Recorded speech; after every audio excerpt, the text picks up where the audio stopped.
Y eso es en el tema, en un tema que debió ser cotidiano, ¿no? O sea, pero hoy lo que yo veo es que el enfrentamiento en Morena, que nos ha permitido ver muchas cosas en el interior,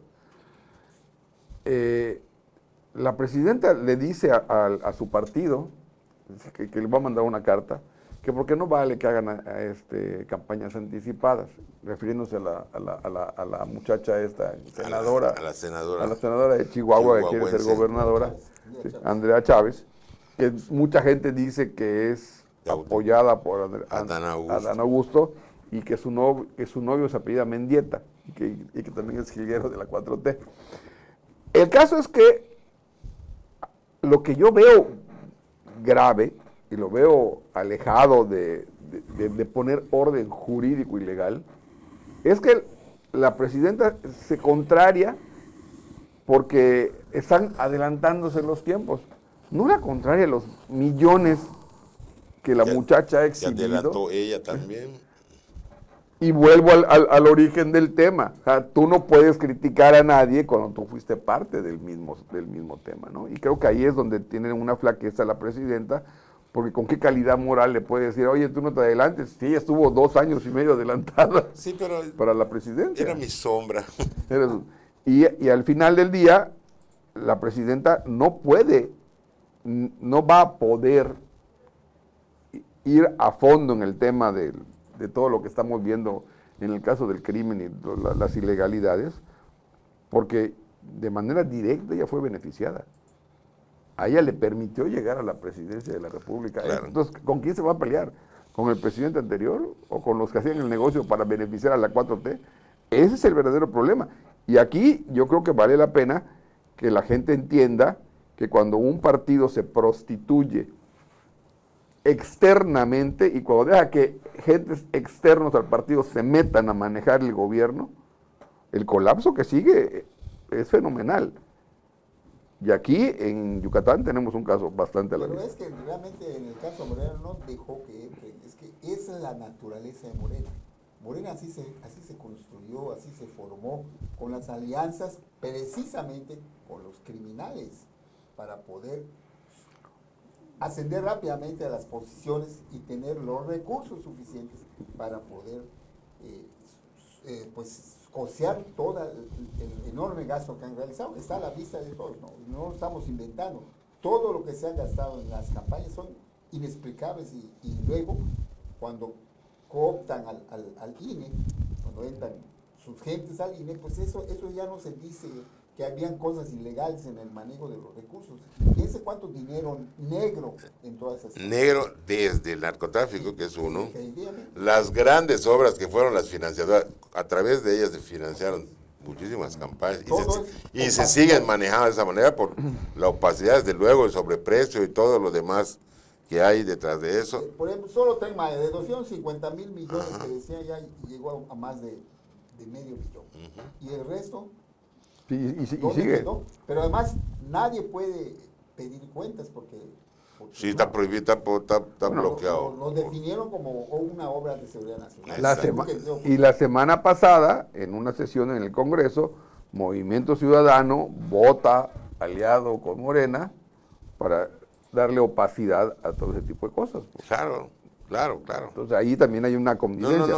El tema es a qué partido irle. Destrucción total del y en el caso del PAN, por ejemplo, el PRI utilizaba a Morena cuando veía que el PAN estaba fuerte en algunos municipios. Sí, claro. ¿sí? Claro. Y financiaba a Morena de alguna manera. Sí. Pues es que le crecieron los enanos.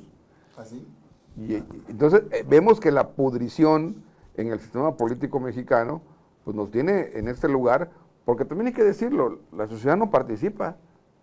No, la gente no vota, la gente no reflexiona, y como no entiende o no tiene tiempo de pensar en esas nimiedades, porque está pensando en qué va a llevar a la mesa. Pero no nada más eso, lo que pasa es que también es una sociedad manipulada, eso también no lo podemos dejar de decir. Es una sociedad que justamente este sistema político procura manipular, no solo el nuestro, todos los sistemas políticos del mundo. Es su objetivo. Si no, ¿cómo te puedes explicar la actitud de los chinos que son muchos millones, ¿no? Ujú. La actitud de los rusos, 1.300. la actitud de los franceses, la actitud no sé, de los ingleses, que le toleran todos sus gobernantes estas cosas malas que se han hecho. Bueno, es porque hay un sistema de manipulación de las sociedades.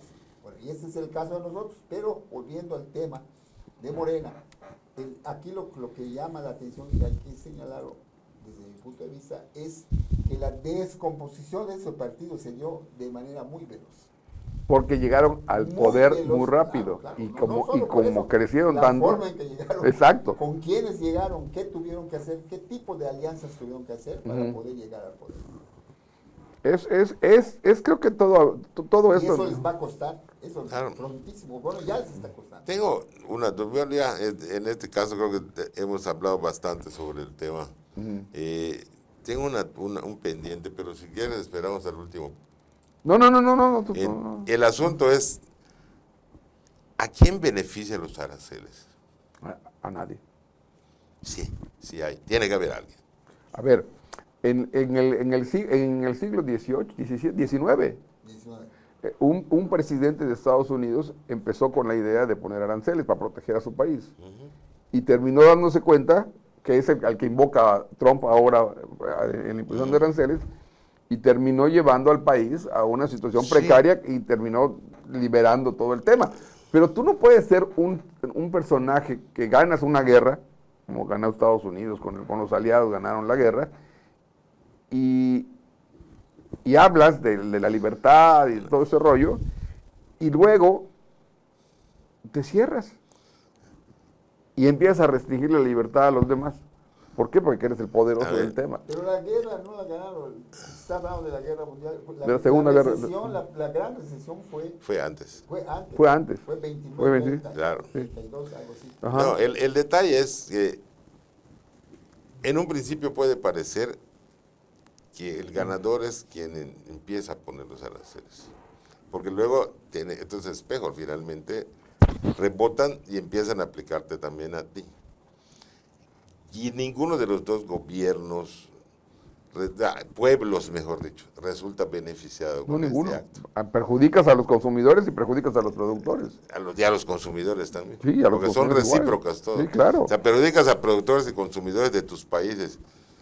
Del que te vende y del que compra. En un principio, por necesidad, porque tienes que comprarte cosas que son muy necesarias y las tienes que repagar. Haces rico al gobierno del que está cobrando los aranceles, entre comillas. En un principio puedes presumir, como lo hace el tiburón que está ahí enfrente, presumir que está ingresando muchos recursos al gobierno de Estados Unidos. ¿Con qué fin? Supuestamente y eso es todo, todos hacen lo mismo, porque así replican, para proteger la industria local y para desarrollarla. El detalle es, en algunos pueblos es factible que ocurra. Los chinos vivieron aislados y desarrollaron una industria impresionante, son todos aislamiento, aunque obviamente les costó pobreza. Pero esa es otra historia, Sí, pero al final de cuentas... Los chinos desarrollan en el momento que abren. Abren, cuando se llevan a los alemanes, llevan a... No. A ver. A mí no me lo contaron, Antes, lo vi, como dice antes de eso, no, es que hasta hoy ves maquinaria de equipos chinos que no hay en el mundo. Hoy ves un montón de técnicas de agricultura que no hay en el mundo. Las tuvieron que desarrollar, las desarrollaron cuando estaban cerrados. Tenían que hacer trabajar el cerebro para hacer funcionar eso. Se modernizan, que es diferente, de una industria más moderna, cuando abren sus puertas al mundo, que obviamente el mundo también había hecho lo suyo, lo propio. Y obviamente habían diferencias en la industria tanto del interior de China como del resto del planeta. El mundo cambió. Ahí sí te voy a discutir. Cuando estaban cerrados y no prosperaban, y estaban muy mal económicamente. Económicamente, Freddy, Y económicamente. políticamente también. No.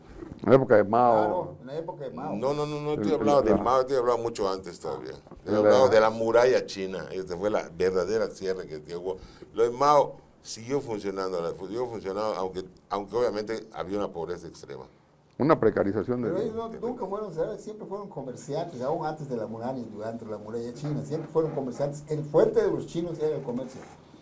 Siempre, y Bueno, Marco pero Polo, volviendo Marco a Polo y toda la historia de a la eso. actualidad. para que A la no nos actualidad, el detalle es ese. Al final de cuentas, en algunos países aplican directamente al desarrollo de esa industria para compensar lo que está recibiendo caro y que lo necesita.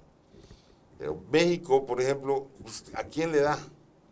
De esos recursos recaudados a través de los aranceles, que todavía no aplica, pero si los aplicase, primero que nada habría escasez como nos pasó en los 80s, que no teníamos Sistema alimentario mexicano. no teníamos ni para las pastas de dientes, ¿dónde envasar la pasta de dientes?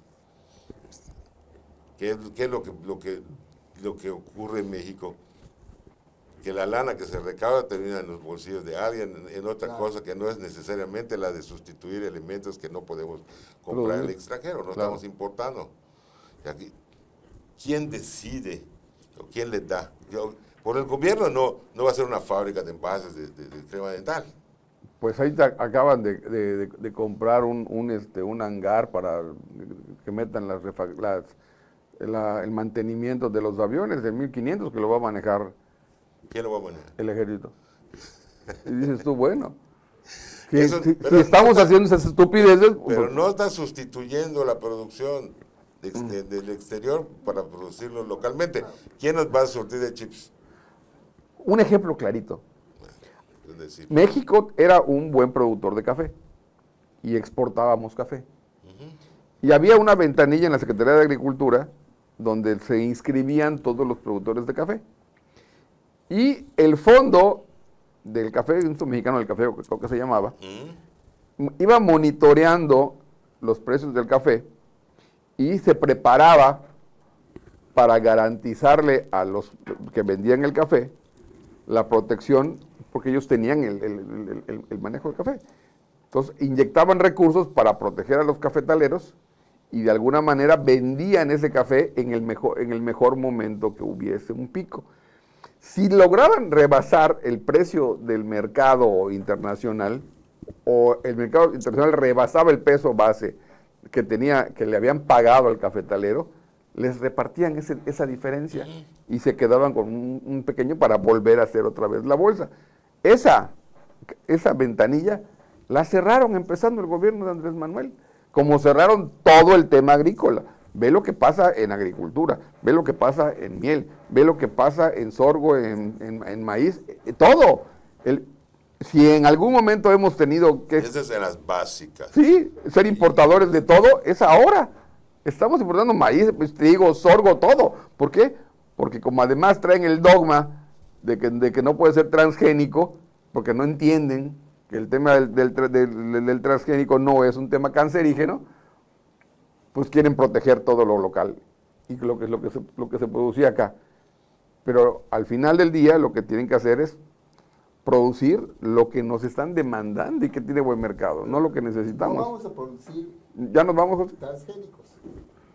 Bueno, me volvió a tocar. Te volvió a tocar. Hoy el tema eres tú.